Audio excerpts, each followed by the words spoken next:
دسمبر کا مہینہ چل رہا تھا۔ سردیاں اپنے جوبن پر تھی۔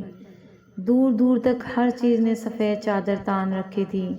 ابھی بھی برف روئی کی مانند گر رہی تھی۔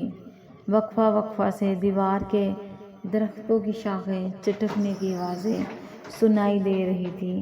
گہری خاموشی روح تک میں سنسنی پیدا کر رہی تھی۔ مٹی کا کشادہ کمرہ جس کے بیچوں بیچ جلتی لکڑیوں کا الاؤ دہک رہا تھا، اور اس کے ارد گرد ہم سب دادی کو گھیرے میں لیے بیٹھے تھے۔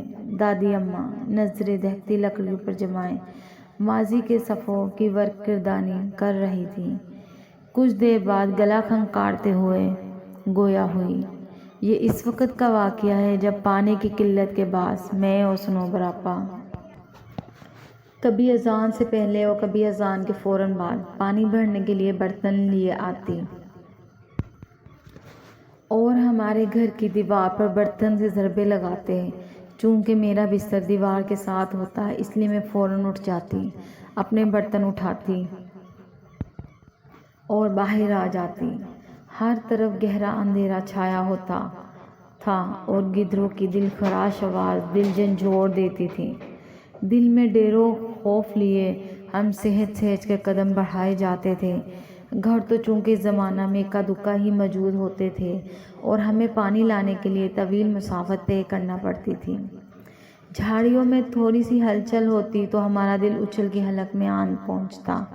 صنوبر آپا کافی مضبوط اعصاب کی مالک تھی، جبکہ میں کافی ڈرپوک واقع ہوئی تھی۔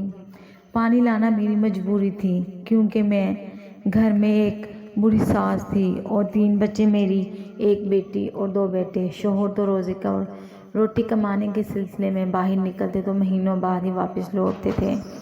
آگے آگے صنوبر آپا ہوتی تھی، جبکہ پیچھے میں ہوتی تھی، اور کبھی کبھار تو مجھے واضح محسوس ہوتا تھا کہ میرے پیچھے کوئی اور بھی چلتا آ رہا ہے۔ اپنے پیچھے اٹھائے جانے والے قدموں کی آواز میں بخوبی سنتی تھی، لیکن مجھے صنوبر آپا ہمیشہ نصیحت کرتی تھی کہ کبھی کسی چیز کے پیچھے نہ جانا، چاہے تم کچھ بھی دیکھ لو، اور کبھی پیچھے مڑ کر نہیں دیکھنا چاہیے، تمہیں کچھ بھی سنائی دے رہا ہو۔ میں نے ان کی بات کو دل پر نقش کر دیا۔ میں اپنے پیچھے قدموں کی چاپ سن کر زور سے آنکھیں بند کر لیتی اور دل میں آیت الکرسی کا ورد شروع کر دیتی، لیکن جب طویل سفر طے کرنے کے بعد بیٹھنے کو جی چاہتا تو یوں محسوس ہوتا جیسے بالکل ساتھ کوئی بیٹھا ہے۔ گردن گھما کر ادھر ادھر دیکھنے پر سوائے اندھیرے کے کچھ دکھائی نہ دیتا۔ ہمارا روز کا آنا جانا تھا۔ ایک روز مجھے آواز آئی کہ دیوار پر ضربیں ماری جا رہی ہیں۔ میں اٹھی، اپنے برتن اٹھائے، لیکن گہرا اندھیرا دیکھ کر ٹھٹک گئی۔ مجھے یوں محسوس ہو رہا تھا جیسے آدھی رات کا وقت ہو۔ میں باہر گئی تو دیکھا صنوبر آپا کا دور دور تک کوئی نام نشان نہیں تھا۔ میں نے یہ سمجھ کر قدم رستے پر ڈال دیے کہ وہ زیادہ دور نہیں ہوں گی اور میں ان تک پہنچ جاؤں گی۔ گدڑوں کی آوازیں پل بھر کو میرے قدم ساخت کر دیتی تھی۔ میں نے بھاگنا شروع کر دیا، لیکن میں ان تک نہیں پہنچ سکی۔ بگڑے تنفس کے ساتھ میں نے مسافت طے کی اور جائے وقوع پہنچ کر میرے اندر تک سنسنی دوڑ گئی۔ صنوبر آپا وہاں موجود نہیں تھی۔ میں تھوڑا اوپر کھڑی ہوئی تھی اور نیچے دیکھا جہاں پانی کا کنواں تھا۔ ایسا محسوس ہو رہا تھا کہ کوئی پانی کے ڈول یکے بعد دیگرے اپنے اوپر بہا رہا ہو۔